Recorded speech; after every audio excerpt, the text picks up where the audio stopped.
What's going on, guys? It's Manny here. I'm here to give you guys a spoiler-free review for Incredibles 2, which came out like 10 days ago, I think.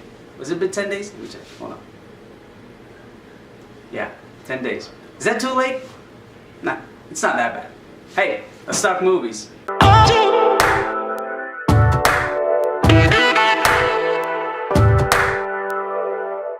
So, Incredibles 2. Da-da-da-da-da. Da-da-da-da-da-da. What am I doing? I'm an idiot.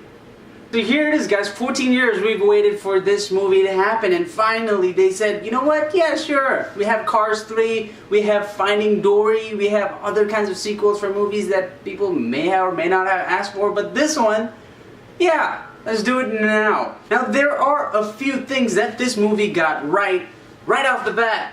Like the characters, like the heck happened to my voice? Like the characters, like Dash and Bob and Elastigirl and Violet and Freaky Baby.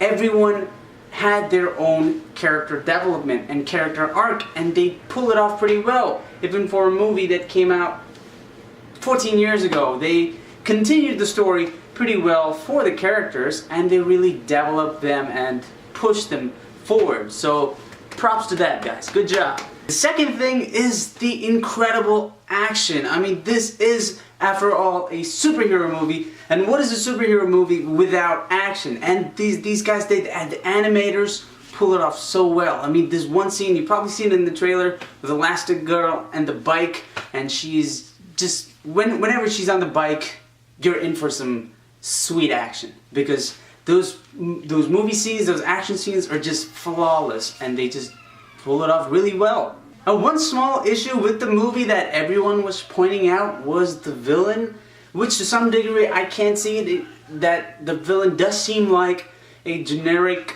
Pixar animation villain, but it doesn't really distract you that much that it pulls away the seriousness of the story, because that is still there. Because a lot of times when there's dramatic moments, there's dramatic moments. When there's action, there's action. There are funny moments, and you're really gripped at every single moment. Nothing takes away in this, nothing that really pulls you out of the movie, even though when people say that the villain might have really, taken the tone down of the movie, which I really didn't see that happen. It's just that you see the villain coming. It does seem a little, it's kind of expected, but it's not too bad in a way that it does not really pull you out of the confrontation in the story. So it's not a bad thing, but it's just there. They really hit the jackpot with Syndrome. So I guess people looking at the first movie and you come into the second one expecting a villain as good as that, you might be slightly disappointed, but still you'll be able to enjoy a pretty good movie. One of my favorite parts of this movie, or one of my favorite characters in this movie, is probably Jack. I mean, this baby, it's a freaking baby. First of all, it's a baby with superpowers.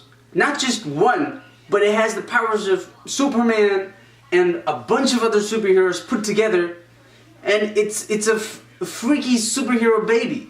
That's hard to, and Bob has to take care of that baby, and it's just every single scene with Jack in it is just pure comedy. It's just funny, it's entertaining, it keeps you gripped, and it really helps the audience to stay hooked in the movie. I mean, I'm really glad that they gave Jack a good front spot in this movie, so good job. And finally, last but not the least, the entire story structure of the movie. It's good.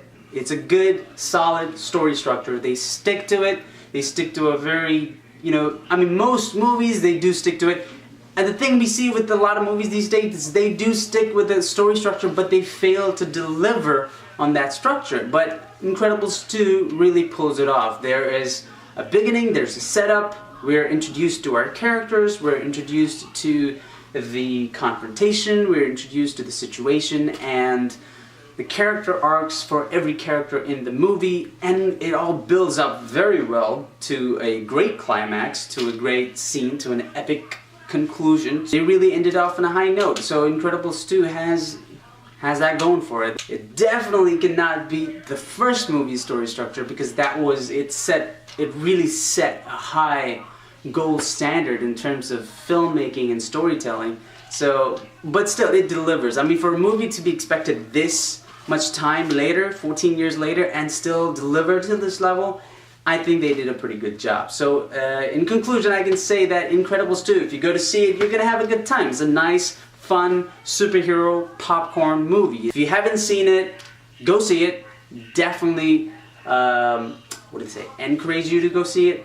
Definitely, you know, what's the word? What's the word? Definitely. Oh my goodness, I'm lost. Definitely, give me one second. Suggest. I definitely suggest you to go see that movie. I'm so sorry. That was a fly on the camera. I had to get that off. Let me know in the comment section below if you saw the movie. Like, comment, subscribe, and I will see you guys in the next video. I'll see you later.